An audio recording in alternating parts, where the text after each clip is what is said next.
Everyone, my name is Shivani and welcome to Anant IAS. और आज 22 और 23 के मेजर न्यूज आर्टिकल्स को हम डिस्कस करेंगे, जिसमें हम इंडियन एक्सप्रेस को लेकर के चल रहे हैं।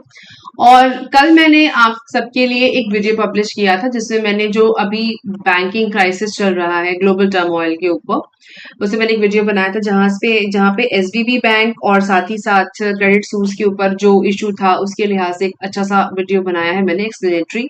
और साथ ही साथ मॉनेटरी पॉलिसी जो आरबीआई की होती है, उसके लिहाज से क्या क्या क्या मेजर्स होते हैं इन्फ्लेशन कंट्रोल करने के लिए, वो भी उसे मेंशन किया हुआ है। ऑल्दो थोड़े और एस्पेक्ट उस आर्टिकल में बनते हैं, उसको कवर करना जरूरी है जीएस3 के पर्पज से। उसके लिए मैं सेपरेट वीडियो बनाऊंगी, जिसमें सिर्फ और सिर्फ हम आरबीआई की पॉलिसीज को डिस्कस करेंगे और वो क्या और तरीके हो सकते हैं जिनसे हम इन्फ्लेशन को कवर करेंगे, वो हम आगे देखेंगे। आने वाले टाइम में मैं आपको एक वीडियो और बना करके दूंगी।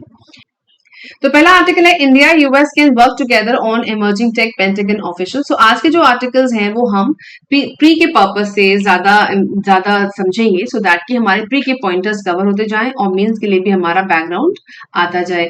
तो इस आर्टिकल में कहते हैं कि India and the US can work together on several emerging technologies and including intelligence surveillance, ठीक है, जिसको आईएसआर भी बोला जाता है। Now jet engine artificial intelligence in space a top pentagon official said Tuesday. और इसी काम करने की जो पहल है इंडिया यूएस के बीच में, उसके लिहाज से कई सारे अग्रीमेंट्स पहले साइन हुए हैं, ठीक है, जिनमें 3 अग्रीमेंट्स आते हैं। बेका BECA 2020 में साइन हुआ, उसके बाद लेमोआ आता है LEMOA, और तीसरा है कॉमकासा, ठीक है। इन तीनों ही अग्रीमेंट्स के बारे में हम समझेंगे कि क्या है, क्योंकि ये आपके प्री में पूछे जा सकते हैं और मीन्स का तो आधारभूत रखते ही हैं, ठीक है, तो उसको हम देखेंगे। At a briefing here, Frank Kendall, U.S. Secretary for Air Force, told journalists that U.S. and India are finalizing an air information sharing agreement as part of growing defense cooperation between two countries. ठीक है। इसके अलावा एक news और भी आई PTI की तरफ से, दिखेंगे यहाँ पे लिखा हुआ है प्रेस ट्रस्ट ऑफ इंडिया। इसमें मेंशन किया गया कि व्हाइट हाउस ने इस बात को खारिज किया है कि वो इंटेल दे रहा है, इंफॉर्मेशन दे रहा है इंडिया को चाइना के ऊपर। इसके ऊपर एक न्यूज आई थी, तो उसको खंडित करते हुए यूएस के जो रिप्रेजेंटेटिव हैं, उन्होंने इस बात का खंडन किया, ठीक है। John Kirby, national security council coordinator for strategic communication at the white house, ठीक है। ये एक गुड टू नो इन्फॉर्मेशन है, लेकिन जो ये वाला आर्टिकल है इसको हम पढ़ रहे हैं, जो इसको मैंने अंडरलाइन किया है, ये हमारे प्री के लिए इंपॉर्टेंट बैकग्राउंड बनाता है और मीन्स के लिए भी। आइए इसको एक्सप्लोर करते हैं। तो पहली चीज क्या है कि BECA क्या है। BECA will help India get real time access to American geospatial intelligence that will enhance the accuracy of automated systems and weapons like missiles and armed drones, ठीक है। तो basic exchange and cooperation agreement किस चीज का है? Geospatial intelligence के लिए, accuracy of automated systems and weapons like missiles and armed drones के लिए एक कोऑपरेशन है, अग्रीमेंट है, ठीक है। Now through the sharing of information of maps, इसमें क्या क्या शेयर करेंगे हम? मैप शेयर करेंगे एंड सैटेलाइट इमेजेस को शेयर करेंगे। ये आज का नहीं है एग्रीमेंट, लेकिन इसके ऊपर बात हुई है इस बार भी, काफी पुराना है। And it will help India access topographical and aeronautical data and advanced products that will aid in navigation and targeting, ठीक है। इसमें ये agreement इसकी बात करता है।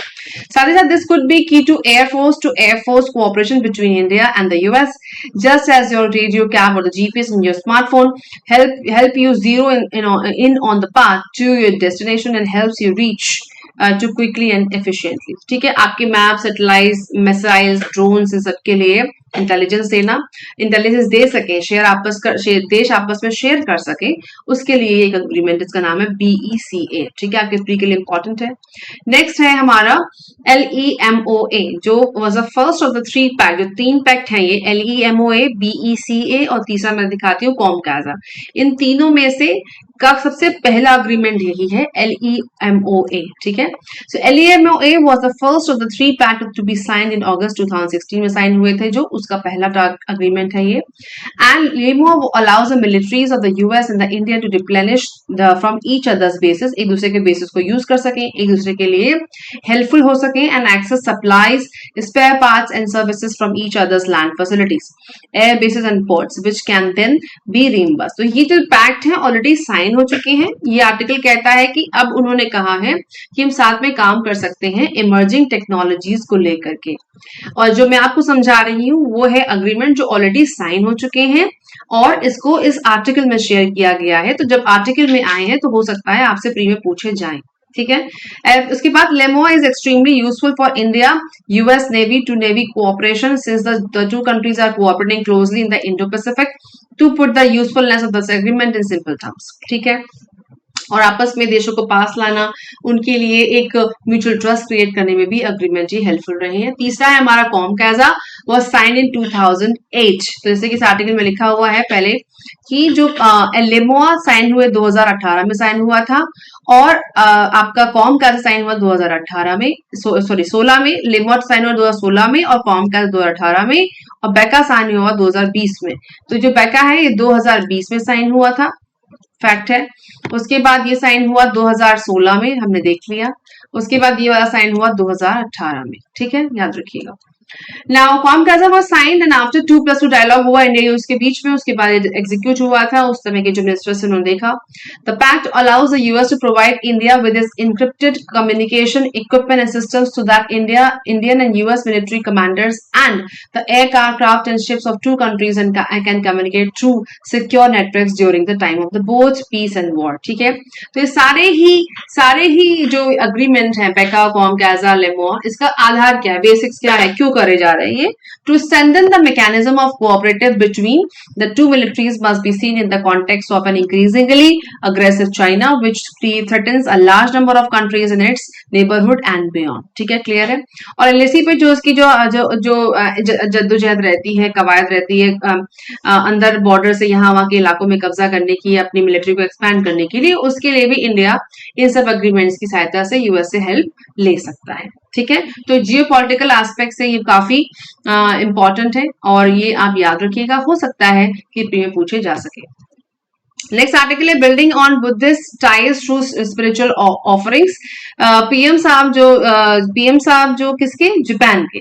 सो PM gives Kishida sandalwood Buddha statute. ठीक है, तो कभी कभी ये ऐसे आर्टिकल्स फैक्चुअल हैं लेकिन पूछे जाते हैं प्री में कि बुद्धा की कौन सी स्टैच्यू किस फिगर में है, मतलब ध्यान मुद्रा में है या फिर उनके हाथ के जेस्चर पोस्चर कैसे हैं। तो मेरे कहने का मतलब है कि कल्चर पे ऐसे सवाल बनते हैं कभी कभी और वो प्री में पूछे जाते हैं। स्पेशली अगर अभी मैं इसको थोड़ा और एक्सप्लोर करूं तो आपके हिस्ट्री वाले सेक्शन में जहाँ पे बुद्धिज्म को हम पढ़ते हैं वहां पे आप इसको जरूर देखिएगा कि कौन कौन सी मुद्राएं बुद्धा की हैं जो पहले पूछी गई हैं सवालों में प्री के एस्पेक्ट से। सो पीएम गिफ्ट किशिदा जो जापान के पीएम है उनको गिफ्ट किया सैंडलवुड बुद्धा स्टैट्यूट। ठीक है, एंड उसके साथ ही साथ उन्होंने सैंडलवुड से बना हुआ एक जेल, कदमवुड जेल भी उन्होंने गिफ्ट किया, बॉक्स जैसा, वो सैंडलवुड का बना हुआ है। और सैंडलवुड तो हम जानते हैं कि हमारे देश में काफी उसका मतलब उगता है या कहना चाहिए कल्टीवेशन है, एग्रीकल्चर है इसमें, और उसको हम एक्सपोर्ट भी करते हैं।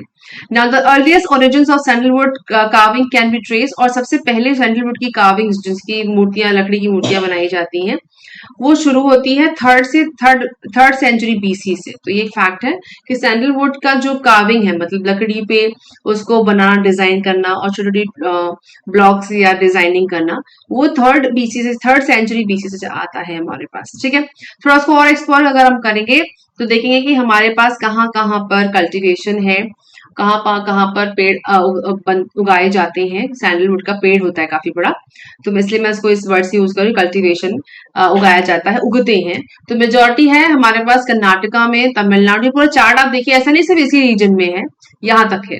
तो कर्नाटका, तमिलनाडु, और जो ब्राउन वाला पार्ट है वो गवर्नमेंट ऑफ इंडिया, और जो ये वाला पीच वाला कलर है ये प्राइवेट कल्टीवेशन है।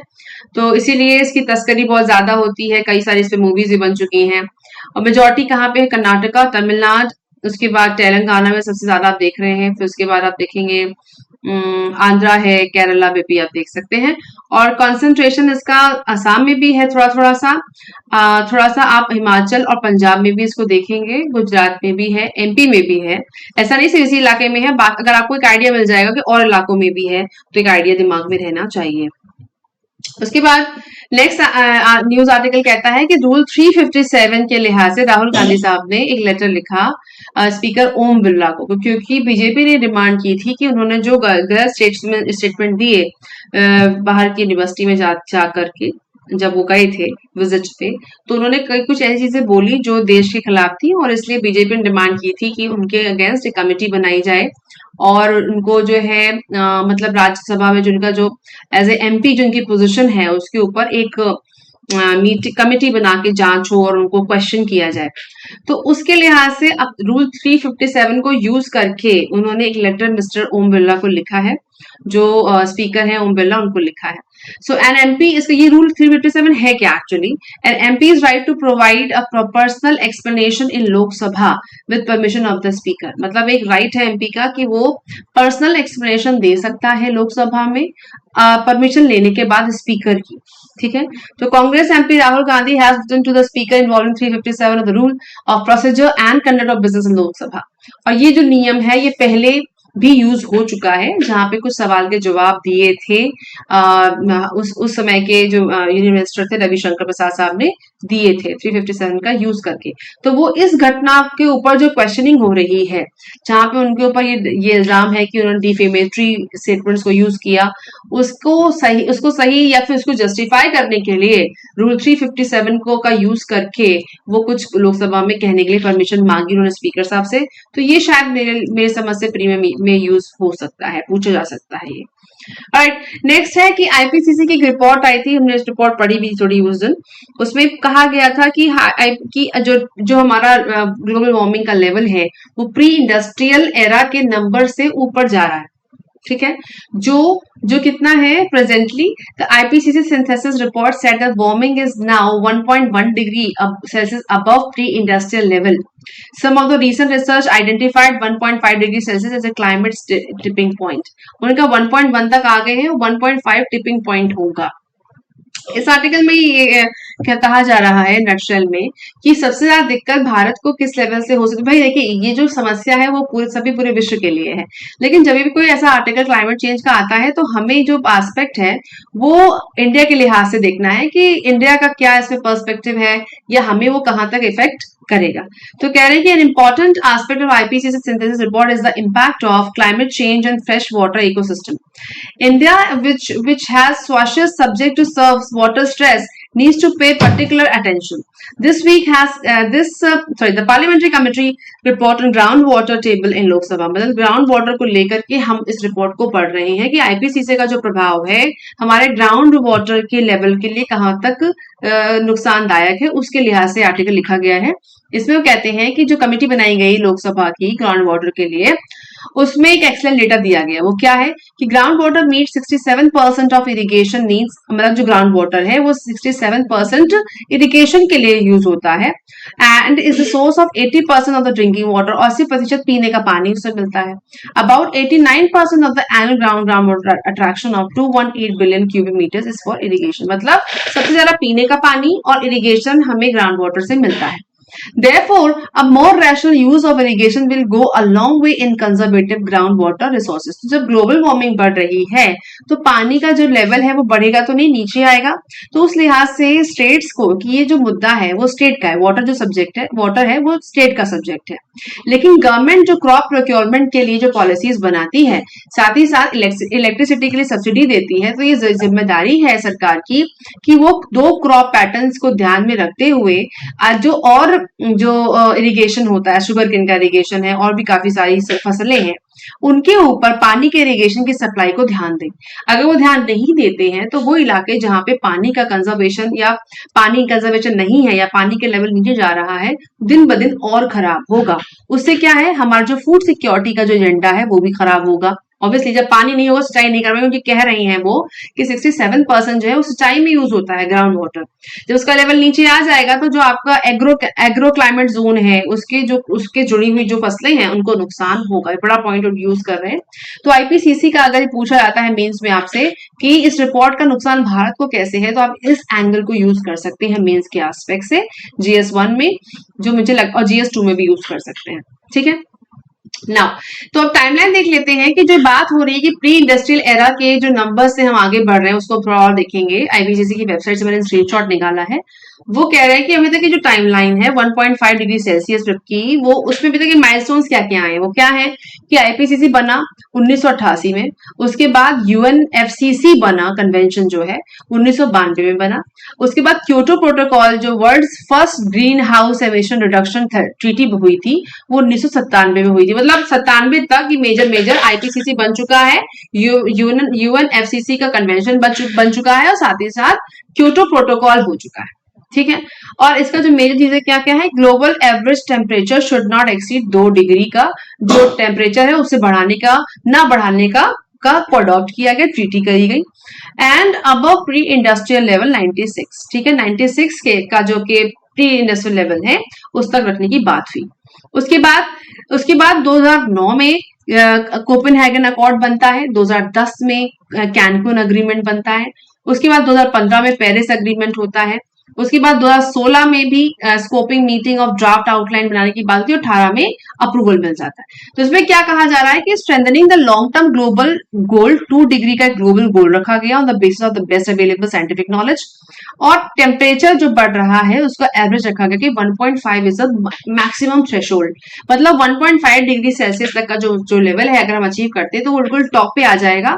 अभी का जो लेवल है 1.1 है।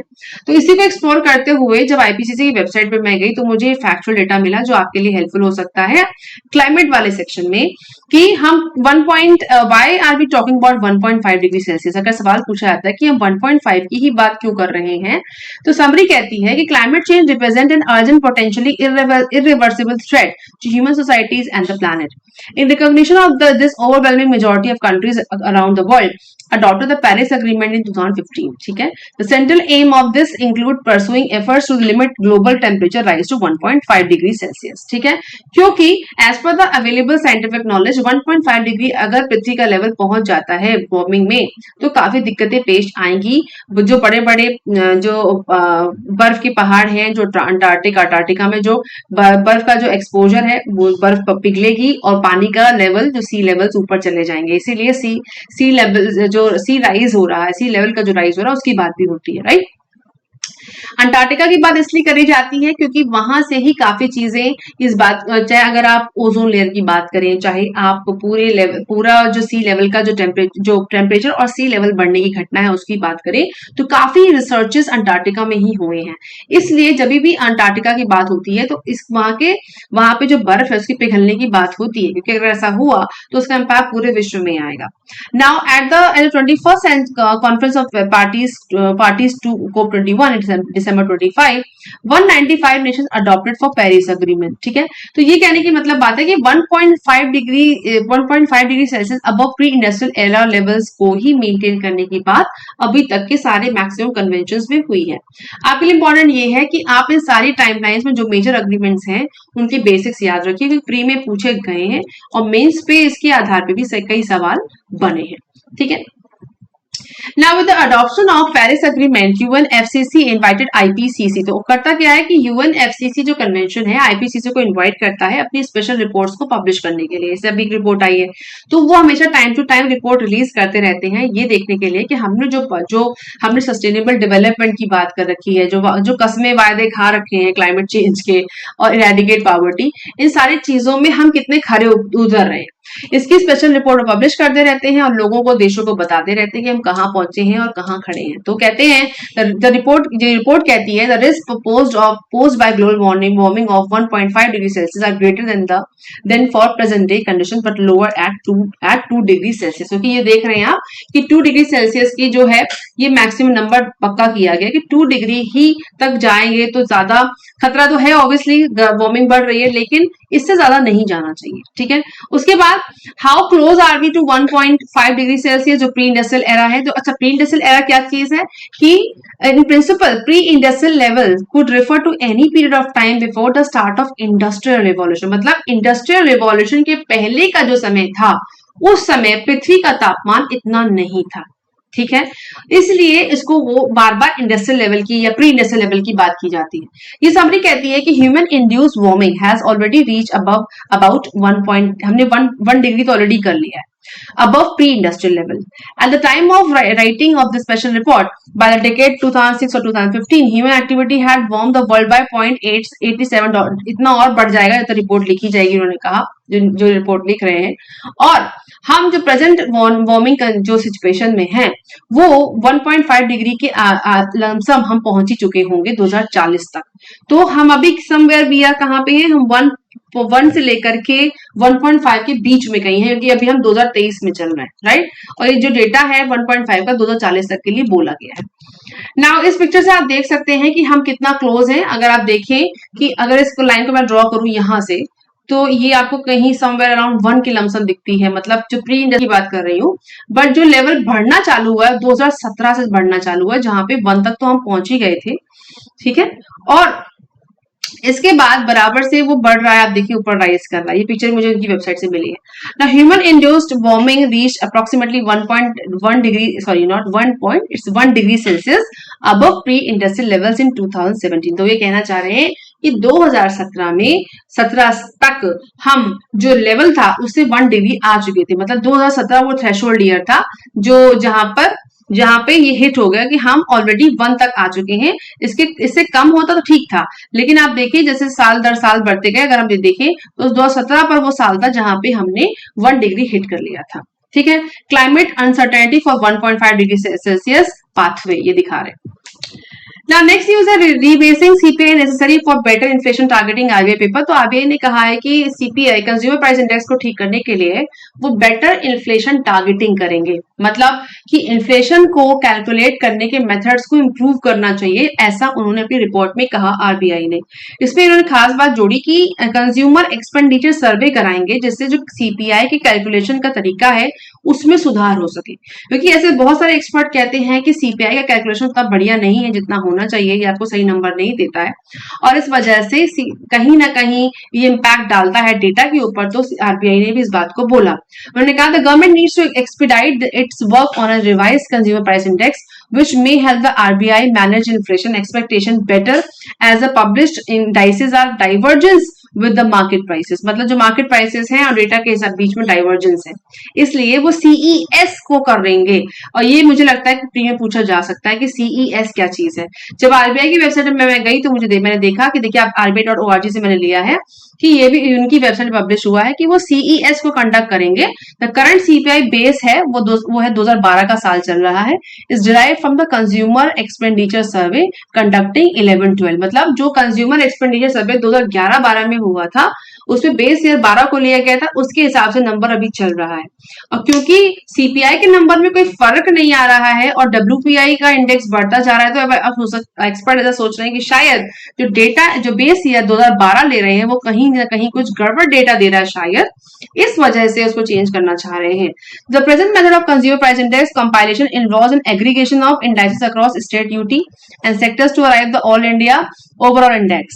The national subgroup and group level data also arrived by the following a similar horizontal method of aggregation. So जो अभी का CPI है उसमें उस पर फिर से सर्वे हो सकता है। सर्वे की जहां तक बात होती है तो आप ध्यान दीजिए, हमने सेंसस ही नहीं हमारे देश में अभी तक हुआ है, अभी जो सेंसस होना था वो ही नहीं हुआ है। 10 साल का फर्क बहुत बड़ा फर्क होता है।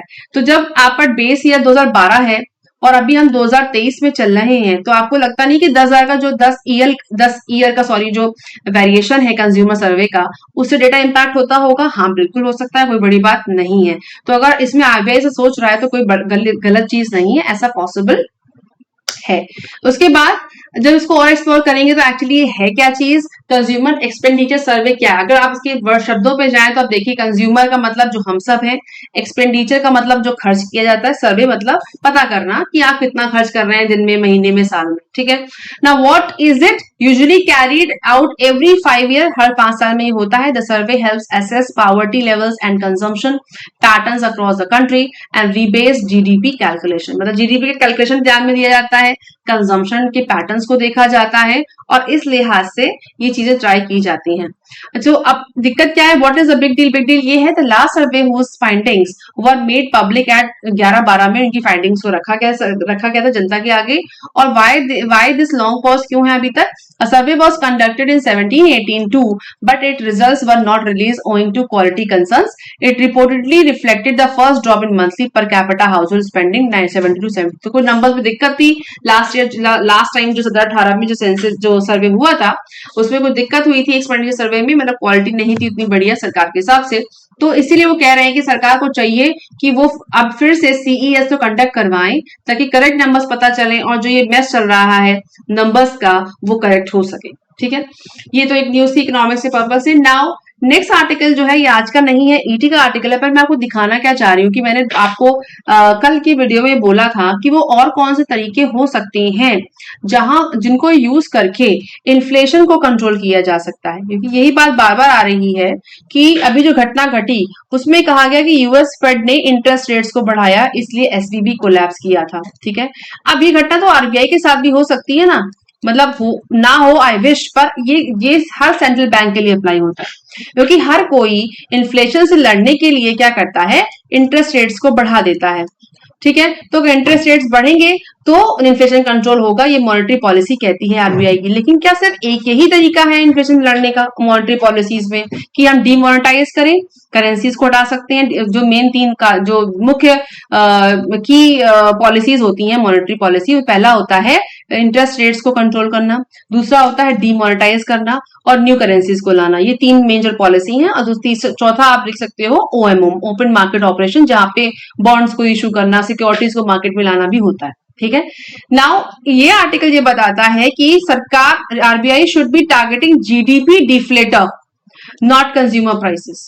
ये जो राइटर है स्वामीनाथन अय्यर, ये बहुत ही बढ़िया एक्सपर्ट है इकोनॉमिक्स टाइम्स के, उन्होंने इस बात को कहा कि अगर आपको बड़ी टारगेट करना है इन्फ्लेशन को तो सिर्फ और सिर्फ परसेंट जो इंटरेस्ट रेट को बढ़ाने के बजाय आप जीडीपी डिफ्लेटर को भी यूज कर सकते हैं एज ए इन्फ्लेशन कंट्रोलर। और दूसरा रीजन क्या है, सरकार ने जैसे आरबीआई ने कहा भी है कि आप हमको हमारे पास हो सकता है कि आपका कैलकुलेशन सीपीआई के लिए सही ना हो, तो क्यों ना हम सर्वे अपना लें, सर्वे को कराएं और जिससे हम अपने जो लेटेस्ट नंबर्स हैं उनको भी लेकर के अपने इन्फ्लेशन के नंबर्स को करेक्ट कर सकते हैं। तो ये हो गया जो भी सर्वे के ऊपर डिपेंड करता है।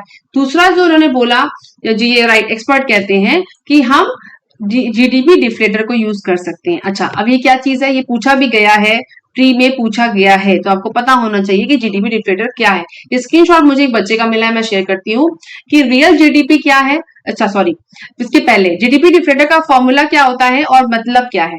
जीडीपी डिफ्लेटर का मतलब is a measure of price inflation, is also called implicit price deflation. मतलब जीडीपी डिफ्लेटर का मतलब होता है दो तरह की जीडीपी के कैलकुलेशन को निकालना। वो क्या है, नॉमिनल जीडीपी और रियल जीडीपी को अगर नॉमिनल जीडीपी को रियल से डिवाइड करेंगे तो आपको डिफ्लेटर मिल जाएगा। मतलब जो पैसा जो करेंसी या जो इन्फ्लेशन मार्केट में है उसको मेजर करने के लिए डिफ्लेटर एक मेथड है ऐसे मानिए, और उसको कैलकुलेट करने के लिए आपको दो चीजें चाहिए, पहला है नॉमिनल और दूसरा है रियल जीडीपी। नॉमिनल क्या होती है, जो करंट प्राइसेस पे आप जीडीपी को कैलकुलेट करते हैं। जीडीपी क्या है कि आपके पूरे पूरे भारत में जो चीजें बनती हैं उनका मार्केट, जो उनका फाइनल प्राइसिंग को कहते हैं जीडीपी। ठीक है, जितना भी आपकी पूरे देश में गुड्स बनते हैं, गुड्स होते हैं, उनका जो फाइनल प्राइसिंग होता है उसको जीडीपी कहते हैं। जिस प्राइस पे वो फाइनली बिकेगी उसको जीडीपी कहते हैं। लेकिन नॉमिनल जीडीपी क्या होती है, जिसमें वो करंट प्राइस को दिखाते हैं, जो करंट प्राइस अभी चल रहा है, आपके बेस ईयर से फर्क करता हो और अभी जो करंट प्राइस चल रहा है वो नॉमिनल जीडीपी कहलाता है।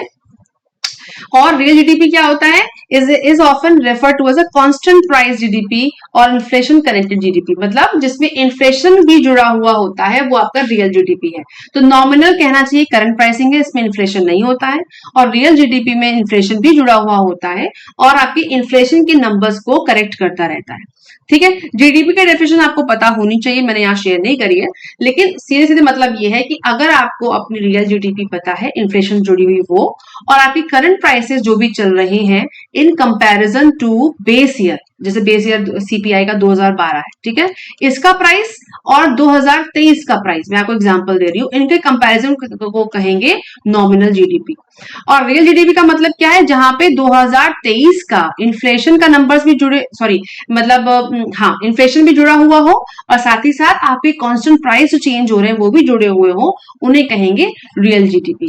तो अगर इन दोनों नंबर्स आपके पास होते हैं तो आप डिफ्लेटर को पता कर सकते हो, और डिफ्लेटर पता करने से, जैसे ये एक्सपर्ट कहते हैं, आप इस समस्या से जो जूझ रहे हैं, जो नंबर्स का इशू है, उसको करेक्ट कर सकते हैं। मतलब कहीं ना कहीं ये बात समझ में आ रही है कि जहां आपको जो ये पूरा इन्फ्लेशन के नंबर जहां सीपीआई को हाईलाइट किया जा रहा है, जिसको आप टारगेट करता है आरबीआई कि कंज्यूमर प्राइस इंडेक्स नीचे होना चाहिए, तो अगर आप जीडीपी डिफ्लेटर को यूज करते हैं तो आपके नंबर्स ठीक हो सकते हैं। ये जबरदस्ती का एक्शन करने वाली बात नहीं है, ये एक्चुअली क्या है कि आरबीआई सर्वे पे ही सारा काम करती है, जो यहाँ पे आ गया, समझ ध्यान दीजिएगा, ये वाला सर्वे, जब ये सर्वे होगा तो आपके पास लेटेस्ट का बेस ईयर आ जाएगा। अभी आप 2012 का यूज करते हो, फिर हो सकता है वो 2017 का यूज करो फॉर एग्जांपल, तो या फिर हो सकता है कि आप 2011 2023 में चल रहे हैं, 2020 का यूज करने लग जाओ। सपोज करो आपने बेस ईयर 2020 ले लिया, तो आपके नंबर्स ऑटोमेटिकली करेक्ट हो जाएंगे। अभी आप जो जीडीपी का जो बेस ईयर ले रहे हो वो 11 ले रहे हो कैलकुलेट करने के लिए, और जब हम डिफ्लेटर लगा देते हैं तो आपकी करेंसी की जो वैल्यू, सबसे अच्छी बात क्या होती है डिफ्लेटर की, जो आपकी करेंसी की वैल्यू ऊपर नीचे होती है, याद रखिएगा, जो करेंसी की वैल्यू जो ऊपर नीचे होती है, ये डिफ्लेटर उसका भी कैलकुलेशन कर लेता है। क्योंकि यहाँ पे दो तरह की जीडीपी यूज होती हैं, जहां पे एक में करंट प्राइस आप ले रहे हो जो अभी क्या चल रहा है, राइट, और एक रियल जीडीपी है जहां पे आप बेस ईयर तो लेते हो जो आपने तय किया, सपोज करिए 2020 आपने बेस ईयर तय किया, तो इसका बेस ईयर यहाँ प्राइस क्या था और 2023 में प्राइस क्या था, उसको कंपेयर करता है, और साथ ही साथ आपके इन्फ्लेशन को भी एडजस्ट करता रहता है। तो वो दो जीडीपी ली आपने और उसको डिवाइड कर दिया, तो उससे क्या होता है कि आपको जो डिफ्लेशन भी हुआ करेंसी का वो भी पता चल गया इन्फ्लेशन के हिसाब से, क्योंकि ऐसा तो नहीं है कि 2023 में जो इन्फ्लेशन रहा होगा वो 2015 में भी रहा होगा, ऐसा नहीं है। तो आपका इन्फ्लेशन भी तो एडजस्ट होता है, तो अगर आप इन्फ्लेशन एडजस्ट करने वाले जीडीपी को यूज करोगे और फिर डिफ्लेटर लगाओगे तो आपको रियल नंबर पता चल जाएंगे, ये इसकी बात है, ठीक है। फिर भी थोड़ा अगर आप उसको और समझना चाहते हैं तो अगर आप मुझे कमेंट बैक करेंगे तो मैं नेक्स्ट वीडियो में जीडीपी के ऊपर और डिस्कशन आपके साथ कर सकती हूँ। अभी मैं इसको और एक्सटेंड नहीं करती हूँ, ठीक है। आई होप कि मुझे क्लियर हो चुका होगा कि जो मैंने आपको कल कहा था कि इशू मेन क्या है, क्या और कौन कौन से तरीके हो सकते हैं इन्फ्लेशन से लड़ने के। उसके अलावा मैंने आपको एक और मेथड दिया था कि अगर बफर स्टॉक को हम मार्केट्स में ले आते हैं, बफर स्टॉक को, क्योंकि हमारे देश में जो इन्फ्लेशन है वो अधिकतर करके सप्लाई पे आधारित होता है, सप्लाई ओरिएंटेड इन्फ्लेशन है। तो अगर आप बफर स्टॉक को सप्लाई में ले आएंगे तो भी आप इन्फ्लेशन से लड़ सकते हैं। तो क्योंकि हम यूपीएससी में हमारे पास समस्या के साथ समाधान भी होना चाहिए, इसलिए मैंने ये सब आपके साथ डिस्कस कर रही हूँ, ठीक है। नाउ नेक्स्ट आता है राइट टू हेल्थ। राजस्थान वो स्टेट बन गया है जिसने राइट टू हेल्थ को एक नियम बना दिया है, तो become the first state in the country to legislate a right to health, right. और ये आता है सुप्रीम कोर्ट के उस नियम से जहां पे राइट टू लाइफ आर्टिकल 21 का आधार आता है, जहां पे स्वास्थ्य का भी एक अधिकार होना चाहिए, जिसको स्टेट ने अप्लाई कर दिया है। और वैसे भी जो स्टेट की पॉपुलेशन है, वो स्टेट की पॉपुलेशन और वहां की जो नेशनल फैमिली हेल्थ सर्वे के हिसाब से ये स्टेट ने जो स्टेप लिया है काफी रिमार्केबल है, गुड टू नो इन्फॉर्मेशन है, और भी स्टेट शायद इसमें काम कर सकते हैं। नाउ हैप्पीनेस पैराडॉक्स में ये बताना चाह रहे हैं कि जैसे कि हम सब जानते हैं कि स्कैंडिनेवियन कंट्रीज जो हैं वो हमेशा से हैप्पीनेस के नंबर्स में, सफाई के नंबर्स में और कई सारे जो इंडेक्स निकलते रहते हैं उनमें टॉप पे रहती हैं। तो दूसरी न्यूज फिर से आई है कि according to World Happiness Report 23 published by UN Sustainable Development Solution Network, few people on the planet are still are as happy as Scandinavian, with Denmark at number 2 and Iceland in the third spot, ठीक है।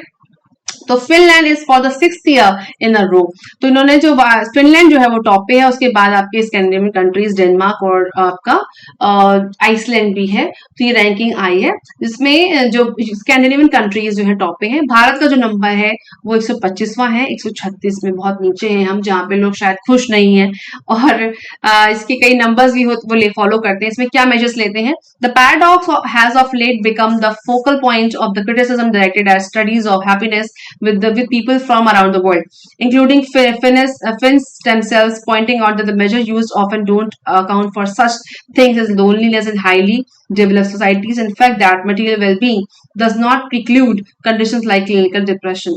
तो इसमें जो इनके measures हैं वो consider किए जाते हैं। तो प्री के पर्पस से मुझे इससे बहुत फैक्चुअल है ये। प्री के पर्पस से ये दोनों इन्फॉर्मेशन राइट टू हेल्थ और हैप्पीनेस पैराडॉक्स आपसे पूछा जा सकता है।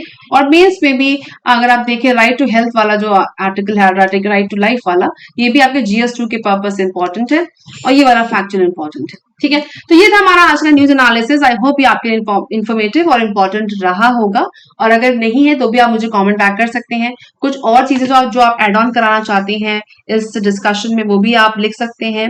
और फ्यूचर में मैं कोशिश करूंगी कि मैं एक कंसोलिडेटेड वीडियो बनाया करूं जहां पे आपके जो इंपॉर्टेंट आर्टिकल्स हैं सिर्फ उनके ऊपर डिस्कशन हो सकता है कि फ्यूचर में मैं डेली न्यूज एनालिसिस की जगह टॉपिक वाइज वीडियोस बनाऊं जो आपके यूपीएससी में इंपॉर्टेंट है, चाहे वो GS का हो, GS2 का हो, 3-1 जो भी हो। तो टॉपिक वाइज मैं वीडियोस बनाने की तैयारी कर रही हूँ जहां पे आपके हफ्ते के सारे आर्टिकल्स कवर हो जाएंगे और जो मेजर कंटेंट है वो भी आपको मिल जाएगा। अगर आपको मेरा ये थॉट पसंद आया तो प्लीज कमेंट बैक जरूर करिएगा, और मैं IR के एक और आर्टिकल्स के साथ बहुत जल्दी आपसे मिलूंगी। तब तक तैयारी करते रहिए।